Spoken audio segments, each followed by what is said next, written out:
ก็มีอยู่แต่ว่าเฮาบ่อยากให้ทุกคนจำเฮาในภาพลักษณ์นั้นนะเฮาอยากให้ทุกคนจำเฮาในภาพลักษณ์ที่ว่ายังเป็นตุ้ยกลางหน้านะเฮาก็ขอบใจเนาะที่เฮาได้มีโอกาสได้เฮ็ดจุดนั้นแล้วแต่ว่าเฮายังอยากเป็นคนชาตินึงนะเฮาอยากพัฒนาเฮาอยากเฮ็ดอีกนะเฮาบ่อยากหยุดอยู่จุดนั้นนะเบิ่งเผื่อไปใกล้ๆเนาะว่าถ้าเฮาเฒ่าแก่ไปเด้เวียกงานเฮาได้หยุดเด้เฮาสิสิอยู่สิกินจังได๋สิมีวิชาอาชีพหยังหั่นนะติดโตเนาะนำสิ่งได้ที่ดีๆกับเขามาควรรับเอาเนาะถือว่าจริงได้บ่ดีก็ปัดออกนะเฒ่าแก่ไปแล้วไปเวียกบ่ได้เด้หมดอายุเฮาเข้าช่วง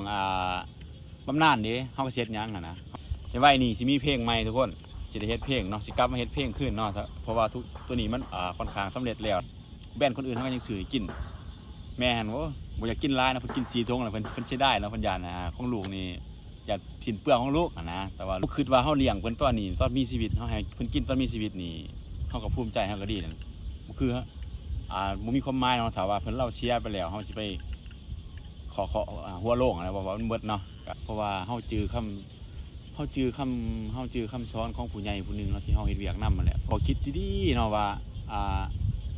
การที่เฮาเป็นคนนี่นะบ่ต้องยืมผู้ดังหมู่มาหายใจเนาะว่าเนาะมีแต่ว่า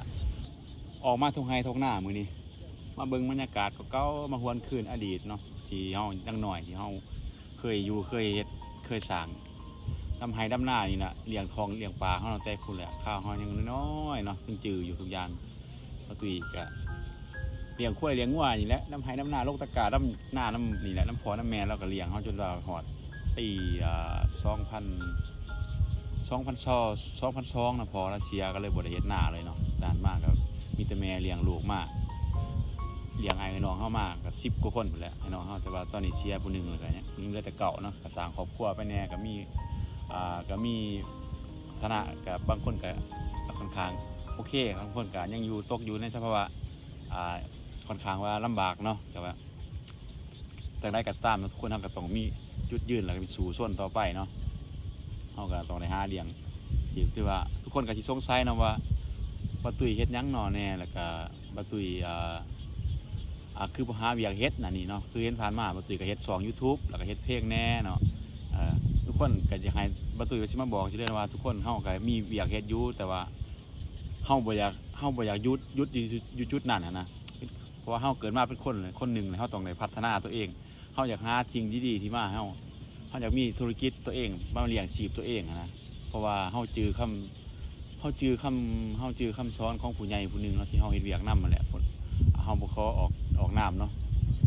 เว้าให้ขอคิดดีๆเนาะว่าการที่เฮาเป็นคนนี่นะบ่ต้องยืมผู้ดังหมู่มาหายใจเนาะว่าเนาะมีแต่ว่าเฮาต้องได้หายใจหรือดังตัวเองแล้วก็ยืนโดยลำแข้งตัวเองเนาะเพื่อเฮาสิอยู่รอดถ้าว่ามือใดมือนึงเฮาเลยล้มหายใจผู้นั้นเบิดไปเนาะผู้ดังก็เบิดไปมันก็เบิดไปนำนะทุกคนเฮาก็ต้องได้มีจุดยืนของตัวเองเนาะก็เลยว่าเฮาก็ขอบใจเนาะที่เฮาได้มีโอกาสได้เฮ็ดจุดนั้นแล้วแต่ว่าเฮายังอยากเป็นคนชาตินึงนะเฮาอยากพัฒนาเฮาอยากเฮ็ดอีกนะเฮาบ่อยากหยุดอยู่จุดนั้นนะเพราะว่าอยู่จุดนั้นก็ได้อยู่แต่ว่าเฮาก็ต้องได้เบิ่งเผื่อไปใกล้ๆเนาะว่าถ้าเฮาเฒ่าแก่ไปเด้เวียกงานเฮาได้หยุดเด้เฮาสิอยู่สิกินจังได๋สิมีวิชาอาชีพหยังหั่นนะติดโตเนาะเฮาก็เลยว่าคิดและหาทางเฮ็ดช่องเลย YouTube ก็เฮ็ดมาแล้วยังบ่ทันอันนี้เฮ็ดเพลงเฮ็ดมายังบ่ทันได้ก็เลยว่าตัดสินใจมาเฮ็ดนี่เนาะมาลองผิดลองถูกแหละแบรนด์ตัวนี้แหละลองเบิ่งมา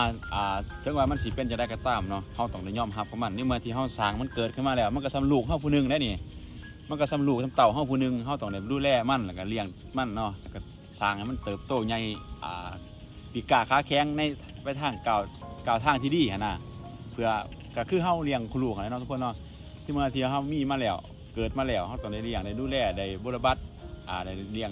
ชุกอยู่น้ำทรงเนาะแต่ว่าลูกเต่าเฮาใหญ่ไปแล้วได้มีอยากเฮ็ดงานทำที่ดีเนาะเฮาก็ดีใจเนาะก็คือกันนี่แหละอันนี้ก็คือกันเนาะเฮาก็ตอนได้เลี้ยงตอนได้เบิ่งนำสิ่งได้ที่ดีๆกับเขามาควรรับเอาเนาะถือว่าสิ่งได้บ่ดีก็ปัดออกนะเพื่อแบบเฮาเลี้ยงเทียบง่ายๆว่าเฮาเลี้ยงลูกนั่นแหละจักวันนึงลูกเฮาก็สิเติบโตเนาะแล้วก็เฮาก็สิภูมิใจนะว่าเด้ลูกเฮาใหญ่แล้วได้มีวิชาอาชีพติดโตได้ทำได้เรียนได้ประสบผลสำเร็จนะนั่นแหละมันคือ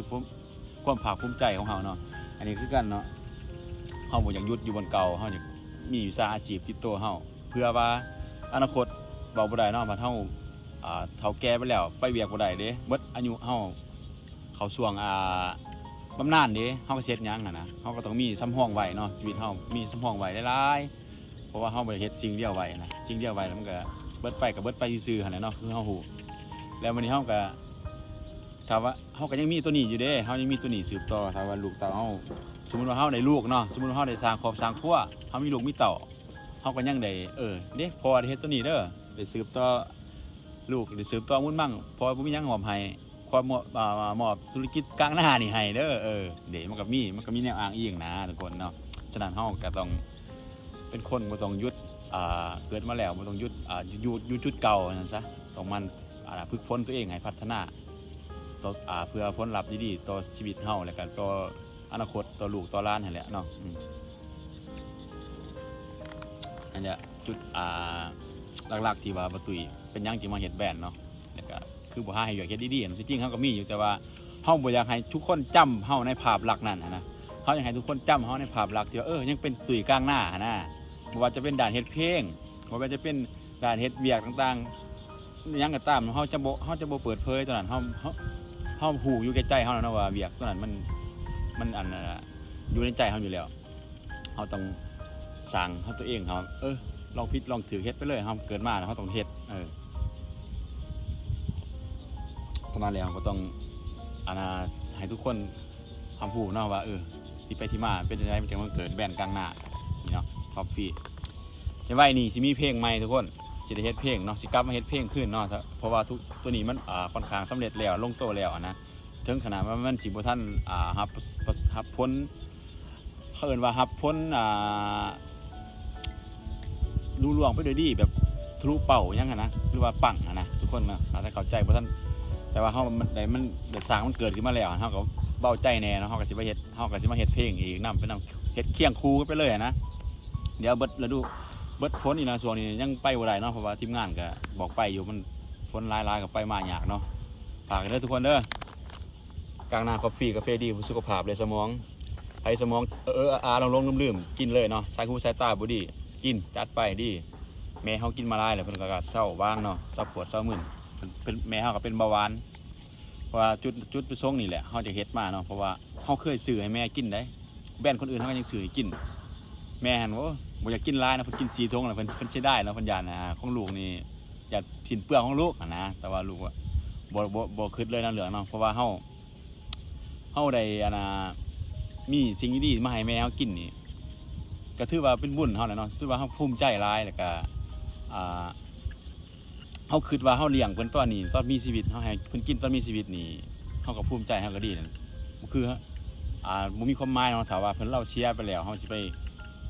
ขอหัวโล่งอะไรว่ามันเบิดเนาะก็เอิ้นเรามากินนะมันก็บ่มีความหมายเนาะฉะนั้นแล้วเฮาบ่ต้องคิดเรื่องนั้นเนาะเพราะว่าพ่อแม่คือพระเจ้าในเฮือนเฮาสุดๆก่อนเฮาสิเฮ็ดบุญบ่ได้คนอื่นก็ตามเฮาต้องได้เฮ็ดบุญอยู่เฮือนตัวเองนี่แหละเพราะว่าพ่อแม่คือพระเจ้าผู้ที่1เนาะเป็นผู้ที่เกิดเข้ามาแล้วก็เลี้ยงเข้ามาจนใหญ่มีอาชีพแกงกะเติบโตเนาะเพิ่นก็เสียดายแต่เพิ่นเดี๋ยวนี้ก็เขาแก่ไปมาบ่ได้เลยบ่เห็นบ่เห็นความสำเร็จของลูกบางจุดเนาะแต่ว่าบ่เป็นหยังเพิ่นรับรู้ได้เนาะเพราะเฮาได้อยู่ได้ดูแลเพิ่นอยู่เคียงข้างเพิ่นก็ดีใจแหละสำนีมาตื่นก็ดีใจเนาะสุดท้ายก็ฝากทุกคน